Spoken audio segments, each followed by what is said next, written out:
Memento Mori. Stuart whispered the phrase to himself over and over as he picked both of his bags. The first was his gym bag, which he would be utilising this morning. The second was his medicine bag, which he would use later tonight. Once both bags were packed, he mixed his pre-workout blend to enhance his gym session, slung his gym bag over his shoulder, and walked out his bedroom. The brilliant sunshine hurt his eyes as he emerged from the poorly lit sanctuary he called his room. As he closed and locked his front door, the wind picked up and rustled the door. Squinting, he looked up at the sky. A bird of some sort circled his garden. He imagined it to be a bird of prey, looking for a meal to swoop down and capture. This thought made him smile. What a life such a bird must live, taking life as when it sees fit. The drive to the gym followed the same routine every day, with hardcore rock thumping from the speakers to rile him up. Once completed, more routine followed, with a shower and protein shake while getting dressed.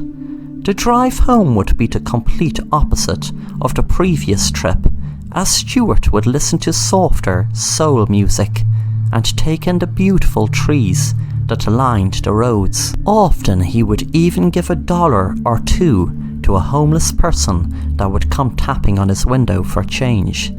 Humans are creatures of habit, and Stuart is no different. The only difference in the routine of the day would be the night festivities of this particular evening. Most nights he would cook dinner, eat in front of the television, and then proceed to watch more television in his bedroom. Tonight, however, was the 42nd Thursday of the year, an arbitrary fact to most, but not to Stuart. Tonight was his night to indulge. Just as he let out the maniac in himself on the drive to gym, tonight was the night he let the maniac out, loose on the world. People do not change much from youth to adulthood. Some maturity occurs, but the general character and behaviour of the individual remains. Stuart had always wanted to help the world, at least in a way that he saw fit. As a youth, this involved cleansing his neighbourhood of stray dogs and cats. He took no actual pleasure in the act, no more so than a postman would rejoice delivering mail.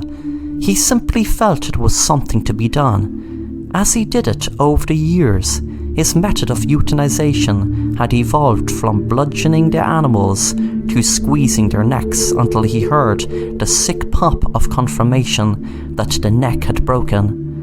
But as all things in life evolve, so did his target for cleansing. Stuart had grown to realise that in order to cleanse the world, it was not dogs and cats that needed to be cleaned. It was the people. The people were the sickness.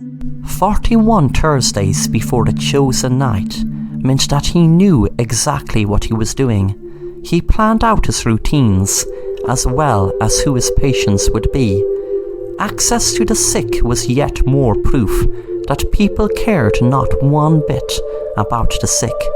Throughout the course of his planning, he would walk into various hospitals. Talking to the nurses, he would gain the knowledge of whether they would still be in need of his services when the glorious night came. The ease and success of his planning was yet more proof given to him from God that this was indeed his mission in life.